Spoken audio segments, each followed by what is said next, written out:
Yeah, hi. Good evening, Hello. Shri MD. Okay. We are on time, right? Yes, we are absolutely on time, and my gratitude and thanks for giving this time.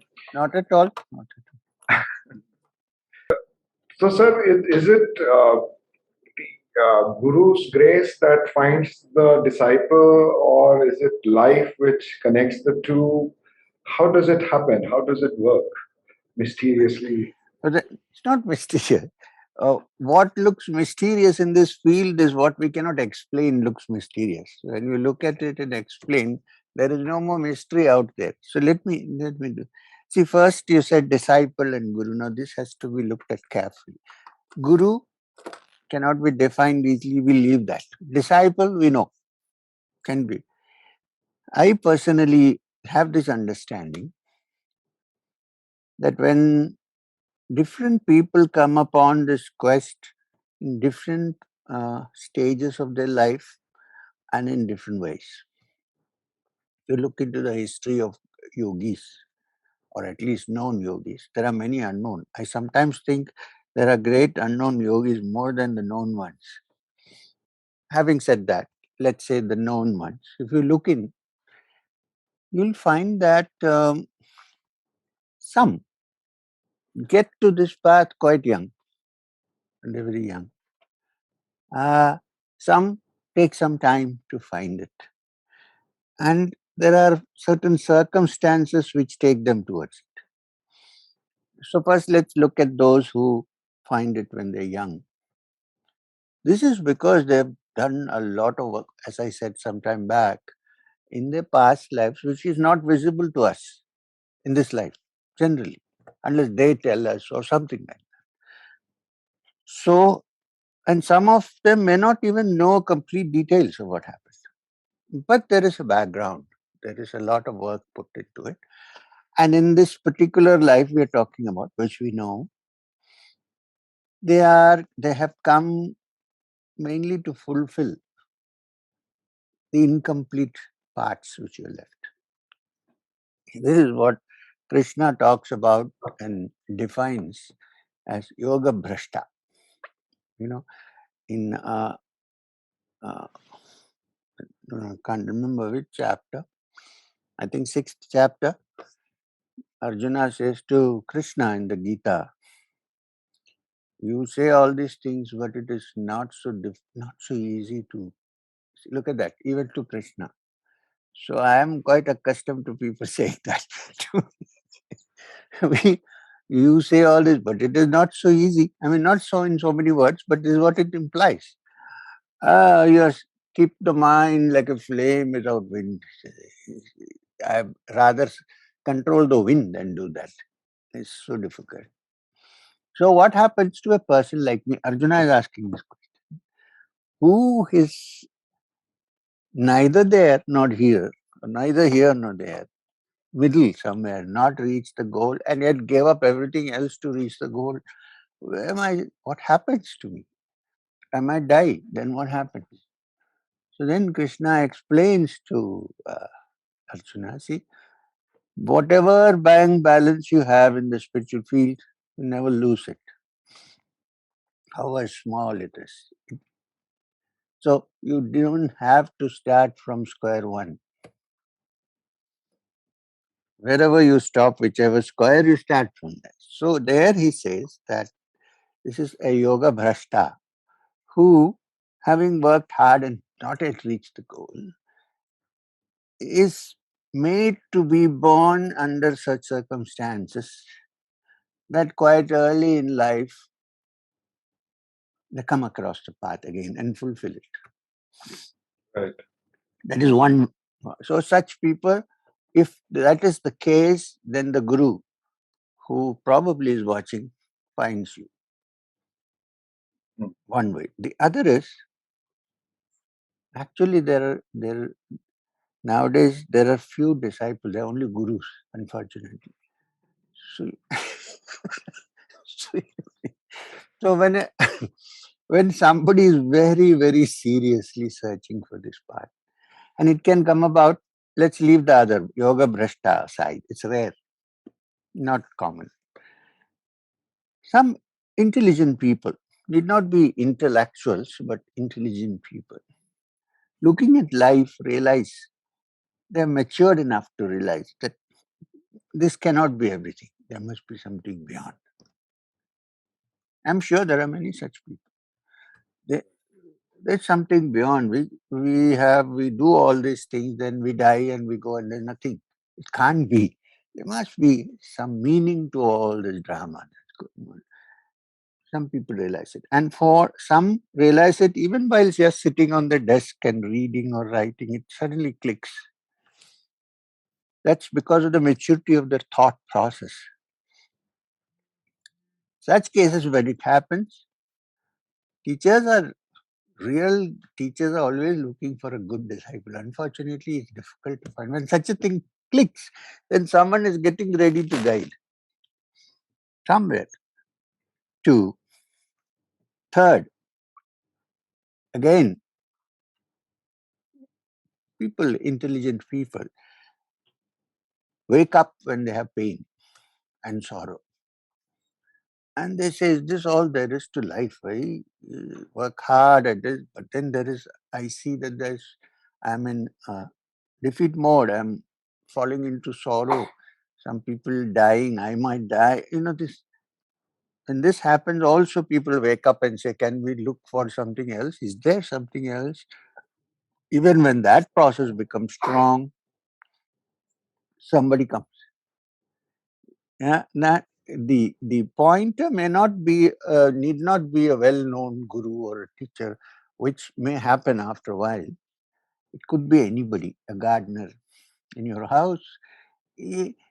Suddenly he might say, look, I was looking after that plant one morning and you're thinking about the same. What is this sorrow business? Say, so nicely it was coming up, now somebody has destroyed it in the morning, and that gardener at that point is your guru. See, what kind of guru did Arjuna have? A chauffeur who was driving his chariot. So it Right. could be a driver. You know what I mean? So this is the second mode. Now there is a third mode in which which is, you may have thought nothing about these things. You're an average, you're an intelligent person, of course. One is not a fool. And then you come across, due to various circumstances, somebody who seems to be different. You wonder, what is this guy now? Why is he happy all the time? What's happening to him? There's something different. You don't know what to define what that difference is, but there's something different. Is it possible for me also to be like this?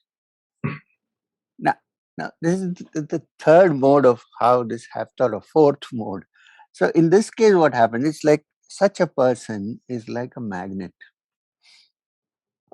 When I say magnet, not that attraction. I mean, it's a charged being.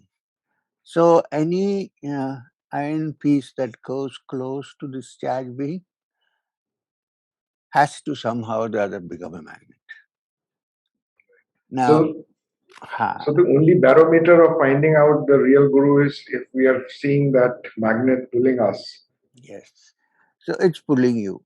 And then not only pulling you, it's more than that. When you sit close to that person, even when your thought process flow close to such a being, you find that there's great relief. There's something more than ordinary life. This happens. This is another mode by which people turn to the spiritual path. So all I'm trying to say, the function of a guru or a teacher happens to different people in different ways. But it has to happen at some point because it's largely unexplored territory. So it's good to have somebody who knows, who has traveled, which pit one falls into. What's the highest purpose of the spiritual path, or what's the highest, I would say, goal of a spiritual path? Or is it just an endless path? That is the great thing about the spiritual realization. Everything else has an end, whatever it is. Even our happiness has an end. And beyond that, you can get terribly bored after a while with the kind of happiness we.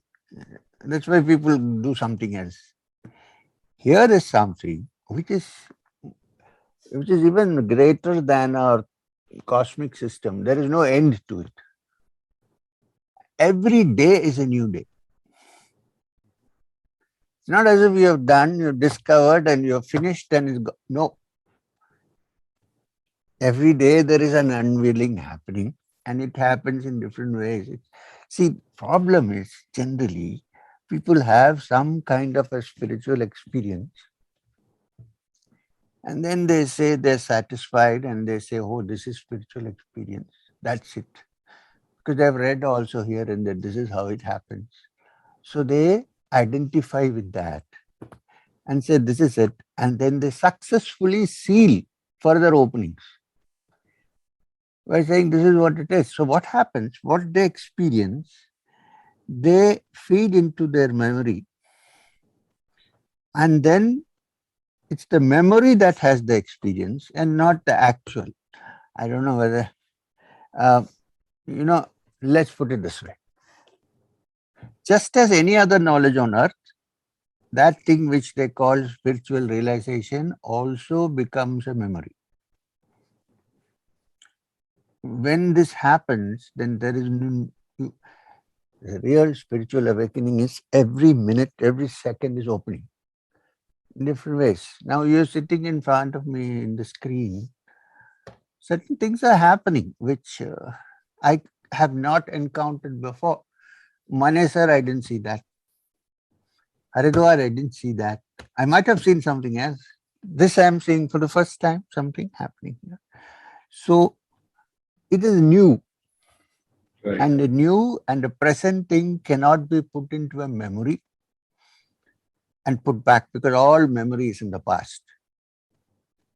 Can you think of one memory which is in the present? So if you can remember a spiritual experience, it ceases to be a spiritual experience. So in a way, all experiences and knowledge, past knowledge is a barrier. Absolute barrier. You see, even when you, this is why, in fact, I think you should sometimes read Yoga Vashishta. Good translations available. Or what is knowledge? Let's put it straight. What is knowledge? Knowledge is, now I don't know about something. It could be an idea or it could be a thing. At the moment, I don't know. Then I say I should know it. Then I know it. Using mindset. Once I know it, what happens? Then it's put into a cubby hole of my memory, saying, yes, I know it. Okay. So when I say I have knowledge of that, whatever it is, it means that I am able to pull out expertly the information which has been stored in my memory in that little cubby hole somewhere. That's what I call knowledge, right? Right. I pull it out and so if I'm an expert in doing that in any second, then I have full knowledge of it, total knowledge of it. Now, that is the knowledge we know of, any knowledge, including so-called spiritual, because somebody has said something. So I have memorized it, put it in my head. And I'm an expert. I'm able to bring it out anytime I want. That is not my experience. This experience I have put in my memory. Right. Now, therefore, all knowledge is a memory. And if it is a memory is always a thing of the past. It cannot be a thing of the present. Present does not require a memory. It's there. So, the truth is that which cannot be put into a memory slot. Why? Because it's not something that has happened in the past. Because anything when it becomes memories in the past, it's a thing that's happening in front of us every day in the present. Right. A spiritual experience, it's always fresh and new. Right. Can't categorize it, which is why In the Ishavasya Upanishad, sorry, I'm carrying on this No, question no, for please, some time. This please, is very please. important. Yes. In the Ishavasya Upanishad, there is a statement which says that he who worships ignorance enters into darkness. And the next statement is, first statement, andam tama pravishanti, yo avidyayam upasate. Second sentence, he who worships knowledge, vidya, he enters into greater darkness, as it were. Now, this is this is from the Shruti, from the Upanishad, from the Ishavasya Upanishad. That means this is the reason why it is said, because if it is the truth, it cannot be defined, memorized, gone back and felt. It's here now. Why? Because the truth is something which can't be defined actually. You can define a physical object. You can say this Krishna is here, image of, or far, or you can say it is near. If somebody says tad dure tad vatantike, so yet far and yet so near, what is, how does one go about it? Which means it is all pervading. If it is all pervading, do we need to go from one end to the other? Suppose it's all. Let's say that I believe in the Shruti. Suppose I say, and it says it is all pervading. If it is all pervading, is there a linear path towards it? Cannot be. It is here. So when all moving stops, perhaps one touches that. And that moving, I'm saying, includes also storing the experience in one's memory and comparison. See, suppose I go on to the terrace one night on a full moon day or a crescent moon day or whatever, and I suddenly see the moon. For a second, there's something happening to me. I never expected the moon. I see it and I'm stunned. This is a moment of truth, actually. Moment of truth need not happen inside, it can happen outside. So I see it there. But then what happens? That moment of thought is soon overtaken by my memories. Finished, it's over. Then I think, oh, in 2011, I saw a moon in Rishikesh on the banks. My moon is gone now. Why? Because I've started comparing the other moons, which I'm going back and depending on my memory. But it is very difficult to hold on to the truth without depending on memory because we feel insecure. We want to say so and so said it is the truth. Otherwise, we feel very insecure. We can't stay with the reality and the truth. And the reality can be quite ugly at times. It need not be what we. That's why Bhadrakali is depicted as a terrible being. Reality of life. So you So when mentioned yoga Vashisht. So does yoga really accelerates our perception or to perceive this reality as it is? yes, what yoga can do and does do. I'm talking about yoga in the ultimate sense of the term, not simply asanas and all, which are okay. I practice asanas daily, good to keep your body and mind healthy, fine. True understanding of yoga means yoga Vasishta, there is no mention. You see, you know what yoga Vasishta is. It's the great sage Vasishta talking to Rama in Ayodhya, in the palace, because Rama gets depressed. Can you imagine that?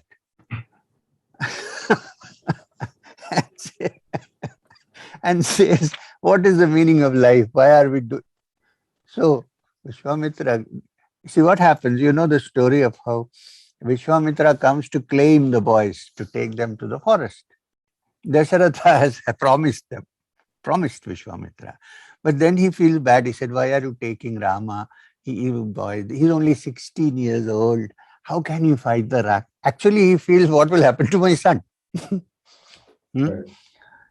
So Vashishta intervenes and says, King, you can't say this because you promised. If you promise and don't keep your promise, who will keep the promise in this country?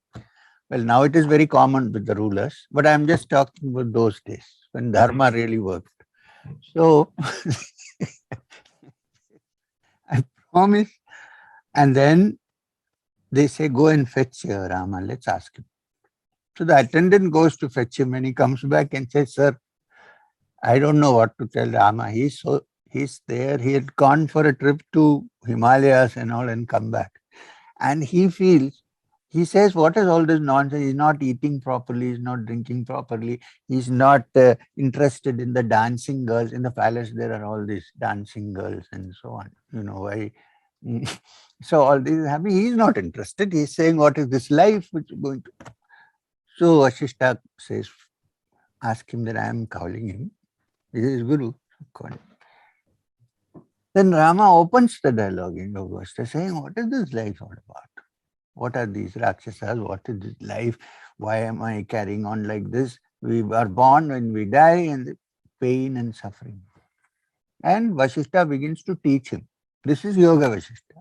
So their yoga title is given not because it's some kind of a practice, but it is some kind of a inquiry. Like the Bhagavad Gita, all the 18 chapters are called yoga.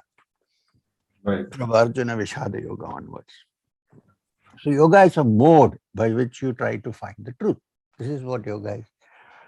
So yoga Vashishta. So therefore, the meaning of yoga here, see, without a healthy body, you cannot have a healthy mind. Without a healthy mind, you cannot even inquire. So first steps are laid. And then begins the inquiry. And through the practices like Kriya and so on, there are many other practices. You open up your understanding and intelligence so that it grasps subtle things. Subtle thoughts can be grasped. Unless that is grasped, you cannot go beyond. So basically, it's the opening of your conditioning, not making something happen, but opening your conditioning so that when something happens, it is registered. Right. This is the perfection that you look for in yoga. So you have to have certain kinds of food so that the gross influence of food is not in your body and mind. You have to keep your brain free from being intoxicated with substances because then you cannot think clearly. This is not trying to throw away thought. It's trying to make it subtler and subtler and subtler till one day it just becomes quiet. Yoga chitta vritti nirodha, then all the vrittis are removed. And then in that chitta, according to Yoga Vashishta, again, since we are on the subject, that mind then in its calmness and quietness is no longer the mind, it is the Purusha himself, itself, let's say. There are no two things then. It's only one. And that is pure consciousness. The mind itself does not exist as a separate entity. The mind exists as a separate entity as long as it has vrittis. When the vrittis are gone, there is no separate entity. Right. It's only consciousness. This is the meaning of yoga in Yoga Vashishta, and also in the ultimate sense, this is what yoga is all about. Right. So, sir, in your book, Yoga Also for the Godless, you take the notion of creator out. You take the notion of creator out, from a yogi's perspective, or at least you've told that it can also be done and devotion can happen. Also, please, Also. the title of the book is Yoga Also for the Godless, not Yoga for the Godless. Right? Also. So if you want to have an idea of a creator, I'm sure there is some creator behind all these complexities. Right. All I'm trying to say, to achieve the fundamental understanding of yoga, there is no need of having a concept of creator. Right. So truth can be realized without the clutches of religion, belief systems, absolutely, rituals. Absolutely. Truth is here with us. We don't need anything for that. if we acknowledge that this is possible, it is possible. I mean, Right. okay, let's put it this way. So, suppose one religion says, oh, you will find God or truth only through this way. Or another religion says you will find it only through this way. Then which is the right way? And everybody seems to say we are right. This is the problem. Unfortunately for us, the ancient system of yoga and Vedanta in India does not speak that way. It's very interesting to note. Unlike many religions which follow one book and one teacher or one prophet, here the inputs are multiple. And even not only are the inputs multiple, the Rishi has no what you call a, when you write an article, you write your name. What's it called? Byline. Byline, yeah. No bylines. Go to the Hmm. Upanishads. Rishis are discussing matters, but nobody says, I say so. Hmm. In fact, they say, so the ancients said. Right. Iti Shushruva Purvesham. So said the ancients. They don't want to say, I'm saying this. Hmm. Hmm. So the only thing that one has to do is to keep a clear mind and be on the path of yoga, and the truth will reveal itself one Truth fine is day. there. Truth is there. We need to just take out the wheels one by one. It's very Right. interesting. In this context, the Sufis have done a lot of work. You cannot Mhm. deny that. Nobody can. And there is one particular book called Manti Kuttair, which means in translation, a conference of the birds. Conference of the birds. It is written by somebody called Fariduddin Attar. Mhm. His last name is Attar because he used to make attar, manufacture attar, chemist. So, in that, it's a beautiful story of how all the birds of different species join together and say, that's why it's called Conference of the Birds. They all come together and they say, we have to find the truth. Why are we just hanging around like this? Let's find the truth. This life is so transient. So comes a hoopoe bird. In this story, the hoopoe is the guru, is the leader. So the hoopoe bird comes and says, I will lead you through to this truth. Come with me. So they go through various complicated cases and difficult circumstances, but they're all one-pointedly searching for the truth. Finally, they reach the top of a hill. And there are some curtains. Now the hoopoe bird says, now that we have searched for all this for so long, we are going to find that we have gone through so much difficulties while traveling, and we have been misled, we have come back again to the path, and so on and so forth. It's like as if there are countless lives one is searching, something like that. Now I will remove these curtains. Probably these are the final curtains. So they keep removing the curtain one by one, one by one. Finally, nothing is left except a round mirror. And the birds look at that mirror and the hoopoe says, this is the truth, you. You know what I'm saying? So, depending on the kind of bird, it goes through difficult circumstances. Circumstances may be different. But when one is keen on finding the truth, one doesn't matter what happens. One has to find it. And when you find it, where is it? It's your own reflection. Right. So, sir, I remember you use one line, which is decondition your mind and conditioning of your body. Correct. So does meditation really helps us to decondition our mind, or is there a greater purpose to meditation? Meditation, that word itself is a little bit, it's a larger context we should look at, because there are different kinds of what we call meditation. If you go by the traditional understanding, meditation means dhyana. But then before dhyana, there is dharana and then there is samadhi. So when you say dhyana, then it merges into samadhi. That's what it actually means. So meditation when we use the word, it covers an entire gamut. Thinking of an image and worshipping is also meditation. Trying to go deep within and finding one's own identity is also meditation. Uh, Meditating on the blissful feeling within the self is also meditation.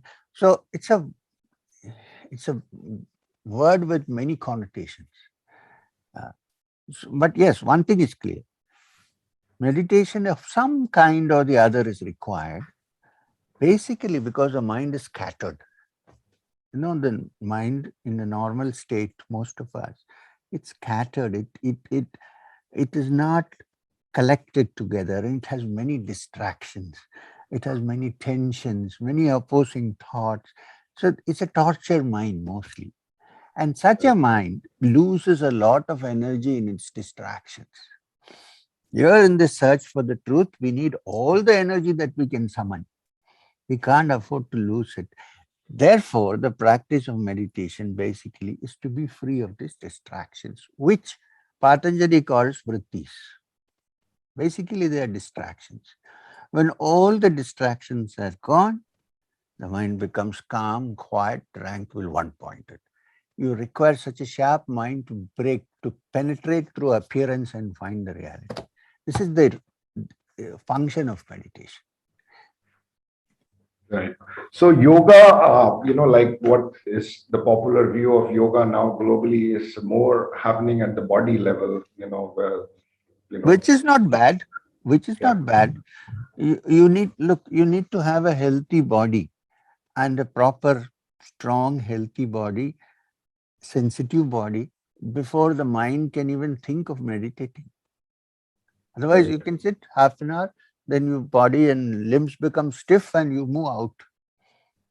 It requires a great deal of strength. So it's fine.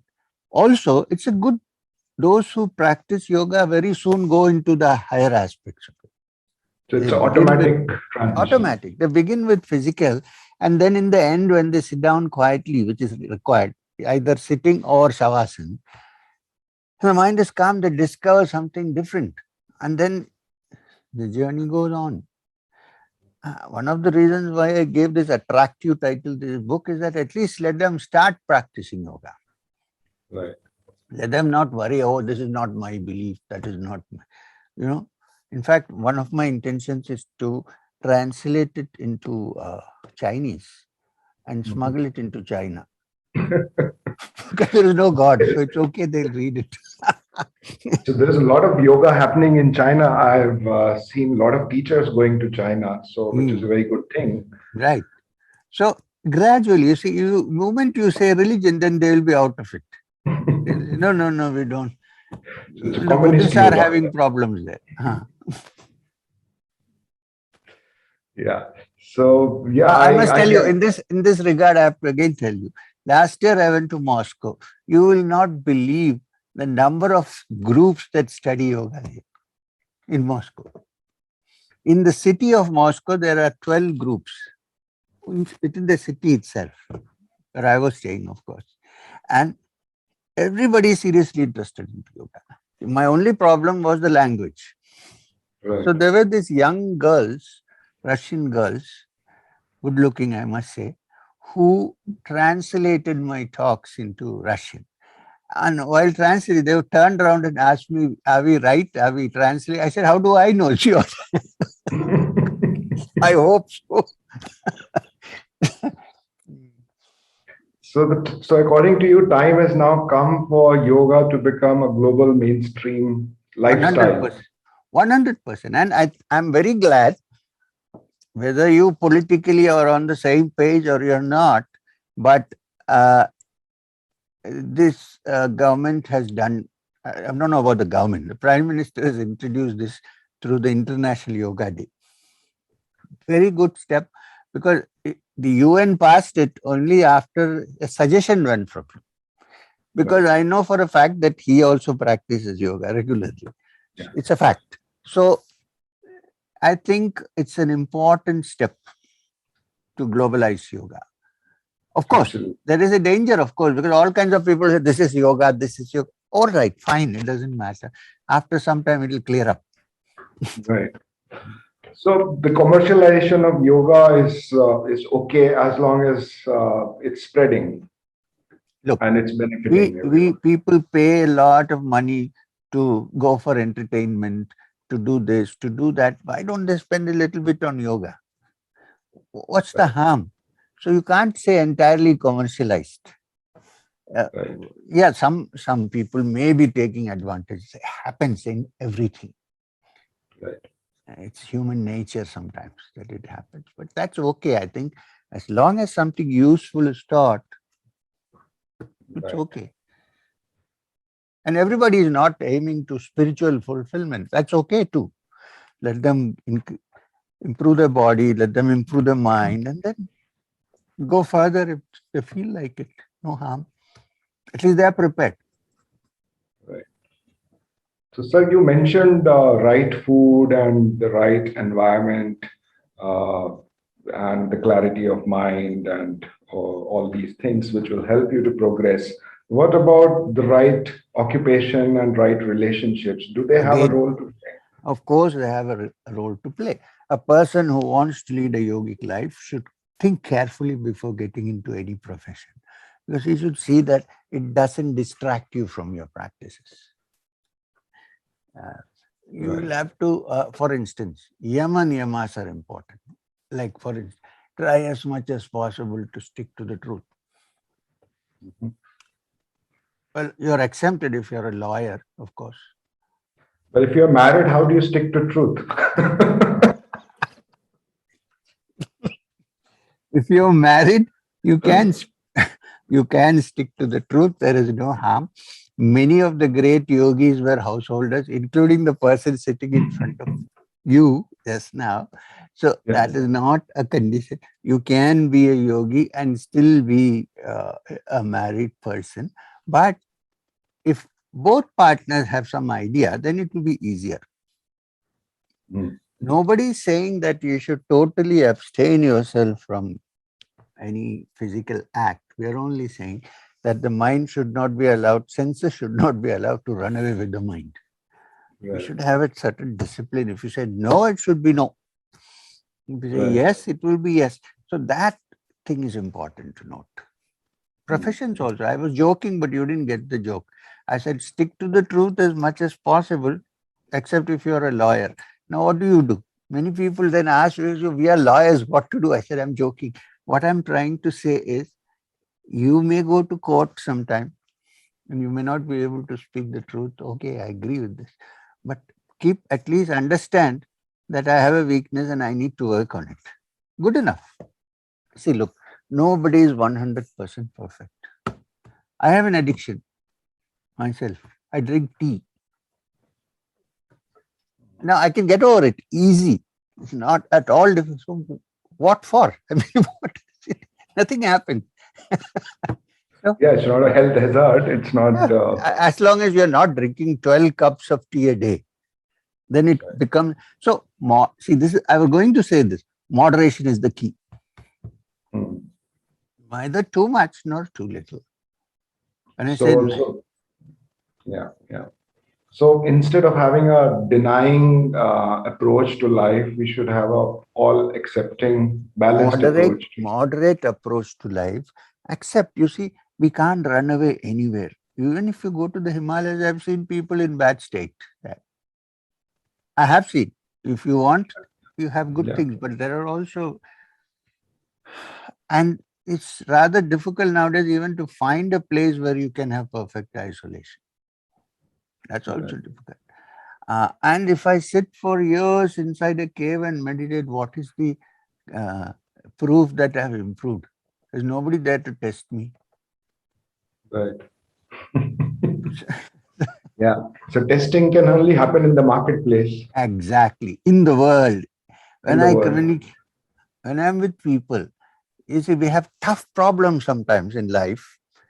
I personally, I don't have any tough problem, but there is Satsang Foundation. At least I am supposed to be the head, supposed to be till I get out of it. Now, uh, there are problems. Sometimes there are serious problems. Somebody has a property and it is near our place and he doesn't want to sell it to us. Big problem. Everybody says, what do I do? Do I not sleep? Do I, when I meditate, am I thinking of Varadarajulu or who? No, I'm not. You see, but we put effort into it. Mm-hmm. But you're not affected by it. This is yogic life. Right. When it is there, it is there. When it is not there, it is out of your mind. Gone. Finished. Right. Right. And the funny thing is, when we live that way, other than what people normally think, things work out. You show too much interest, nobody wants to do anything. You say, do if you want to do it. Right. So what you're saying is essentially that we are all doing our roles, and we should do our roles without getting too bogged down and attached. Down, frustrated. This is the Right. meaning of karma yoga. Do Right. your work to perfection as much as you can. Don't worry if the results are good or bad. You have no control over it anyway. So what is the Right. use of spending sleepless nights on? So that brings me to this whole point of can we create or manifest the future and like fructify our desires, or really have goals and try to achieve them, or just be easy with it, that if it happens, great. If it doesn't happen, That is not to do with the goals. No one, see this again in Yoga Vasishta, it's beautiful. Vasishta says those who think it is all destiny, whatever happened, he uses a beautiful word. He says they're donkeys. He, he actually says that. He says you put your mind into work. You, whatever you strive for, put your effort into it. If the results don't come, that means somewhere along the line something is not okay. Don't say it is destiny. We use that word very often, without even thinking of what we are saying. When I get some fruits without any labor, which means I have put in labor in my past somewhere, not as if I've got it on a platter. You know what I mean? So right. put your effort into all what you're doing. All I'm saying is don't get frustrated if it does not work immediately. Move forward. Right. Study oneself and see that every failure offers us an opportunity to move forward. Not only in spiritual life, but also in material life. What happens is once we fail, then we get bogged down and we spend another year worrying about that. Can't we keep it aside and say, let me look, why, what happened? And then move forward and try to correct it. This is yogic life. Right. So it's a continuous improvement. It's like Japanese have kaizen. Continuous, yeah, what is that you said? Some word? Japanese Kaizen. word? Kaizen. It's a What does it mean? manufacturing term. Kaizen is a Japanese manufacturing quality practice Mm-hmm. where there is continuous improvement. The Exactly. focus is on We continuous need to improvement. continuously improve. They're right. Those fellows are right. Those chaps are right. There is to be continuous improvement, not hanging on to what has happened and say, oh, this. Move. Hmm.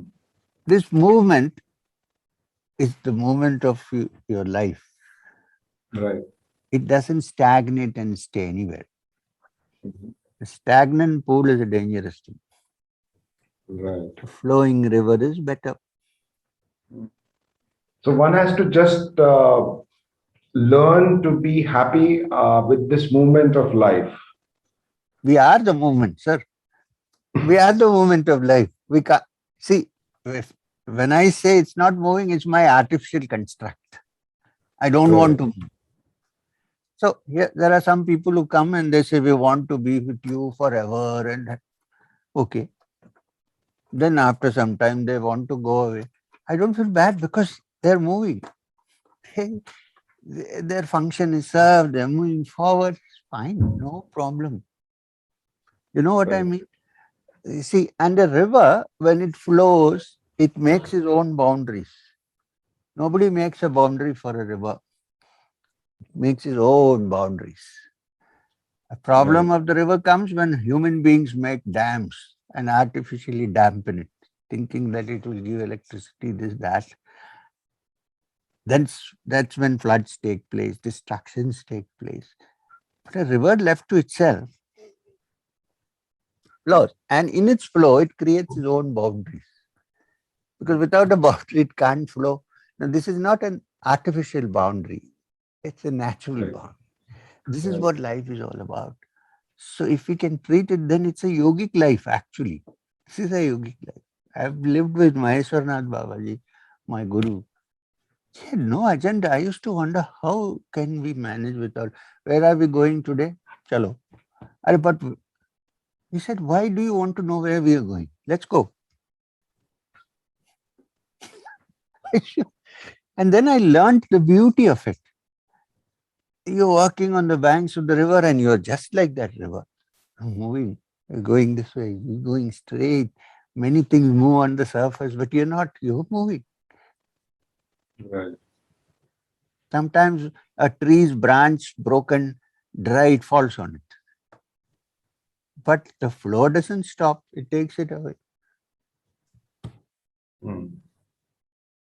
So, if half of the world becomes like that without any plans and without, just flowing like a river, how would the civilization survive? I'm saying, has the civilization really survived? No. What is the civilization that we got today? War, pain, everybody's keeping against us. So what is this? That is this civilization? What we call civilization is going towards total uncivilized behavior.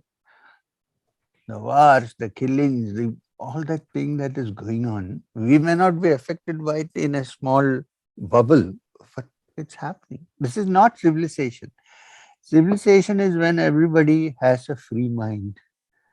When I say free mind, there is not freedom to do what you want, please. That's why I said when the river flows, it makes its own boundaries. Otherwise, it cannot flow. So, rules and regulations are fine, I understand.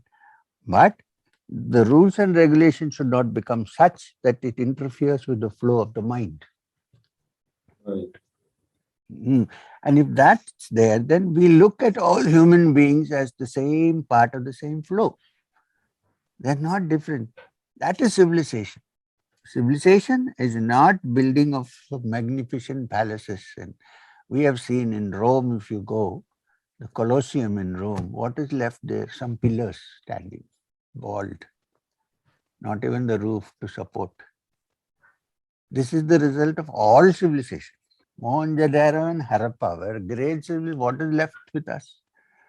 What is left with us is the quality of humanity that might have developed, at least in a few. That is Right. left. Everything else.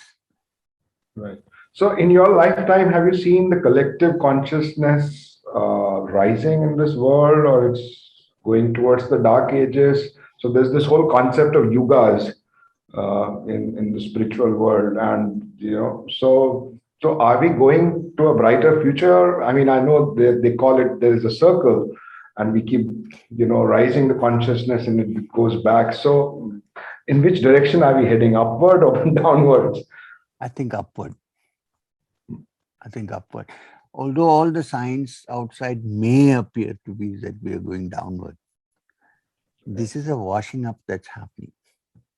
Right. This is a cleaning that's happening. We have, according to the traditional calculation, we have just passed about half of Kali Yuga. There is still much left. During this season, lot of washing will take place. But the movement will be towards betterment. When I say betterment, it need not necessarily be what we call the overtly civilizational betterment, like more building, more industry. The mind, quality of the mind is Right. definitely going to improve. Very soon we will end, not very soon, in some years we will end up not being just a frontal lobe human beings. but human beings in which other parts of the brain also function. So I know you have mentioned about multi universes in many conversations. So do you think there is humanity or there is life in certain other universes which could be of a higher consciousness or I fully agree with this. This is human ego that thinks that we are the highest perfection of evolution, and then nothing. Really, it is endless. Nobody knows where the end is. There are worlds where there are people who, when you compare our intelligence to theirs, it's like a 2-year-old child's. Believe me. Because so they have other ways of finding out and understanding things, the instruments of which have not been perfected in us.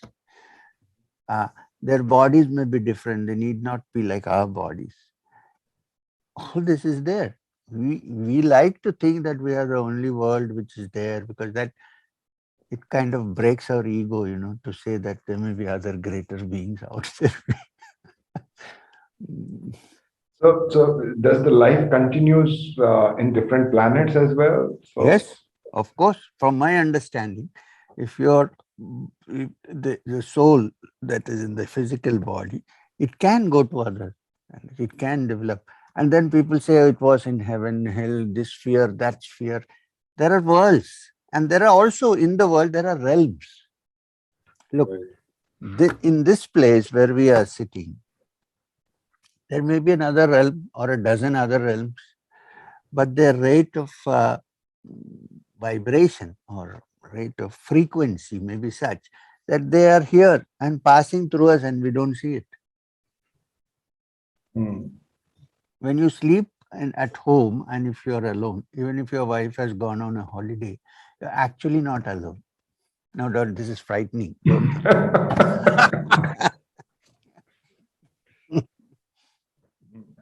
so so there are like 7 billion worlds if there are 7 billion people, 7 billion Could realms. be. We can't count like that, but there Yeah. are several. Let's put it that way. Okay. So So that what means would what? That means what? The human being is not so limited as we think. He can go beyond. He or she, the human. We try to limit it to only this physical world that we know of. But we are multidimensional in reality. We've still not explored. I'm saying that in future, gradually, slowly, even in scientific research and so on, people will come to understand that we are multidimensional. This is the major step in revolution. right, Evolution and revolution. right, I'm now right. trying to get this idea into a thing like IIT Delhi. If you look at the Yes. YouTube, exploring consciousness has become a subject. I've become a paid teacher now there. First time I'm doing some honest labor, of course, but So consciousness has become now a scientific subject, which is a good thing. And the impact of it on the health and yeah, well-being like is WHO, the WHO has now added that health is not just physical health, it's right, also mind's well-being. Otherwise, there's no health. right, And then go one step beyond and say human being is not confined to this conditioned human, but much beyond. You can't use the word God, then the scientists will run away. I was about to say we are not just human beings, we are gods. But you say that word and they react. Yeah, but even in science, there is God's particle, and God particle. right. And of course, there So, is our good friend Richard Dawkins. I wish to meet him sometime in the US and have a nice course of dialogues with him. I think his idea of God is the Semitic God. It is not the Upanishadic. In fact, if Karl Marx had read the Upanishads, studied the Upanishads, his idea would have been different. mm, When they God, the religion, they mean Semitic. There is one God sitting up there, almighty, making people and throwing them down. they not behave, whipping them, and constantly demanding that he be praised. Right. That's like So the Vedantic idea of the creator and creation being one, and so is that where the world may converge someday? Yes, I think so. If things go okay, and if we put in a little bit of effort, maybe that's where we will be moving forward. And that's Right. essential to expand our spiritual consciousness. It can't be confined to just. So it's just a fantasy of the creator that all of us are existing. It's not a fantasy. It's the expression, or rather, a manifestation of the consciousness that this is all happening. The moment you realize that as your true center, then all this manifestation looks different to you. Hmm. You see divinity in every manifestation. See, there you have behind you a lotus, and there is some water, and there is a reflection and the water at the bottom. Yes. Unfortunately, all we see is the reflection. We don't see the lotus. Here you see in the picture, because it is a artist's presentation. An artist is like God in some way. Hmm. You know, So, they put out things which you can only imagine onto canvas. so what we see is the manifested world. What we don't see is the unmanifested. The reflection. This is perfect, and it looks so perfect, and we could think it's the only reality. Right. It's been wonderful talking to you, and hope to have many such conversations with you. So with You're that, I most will thank welcome. you. I'm happy with the work. Okay, sir. Okay. God bless. Thank you.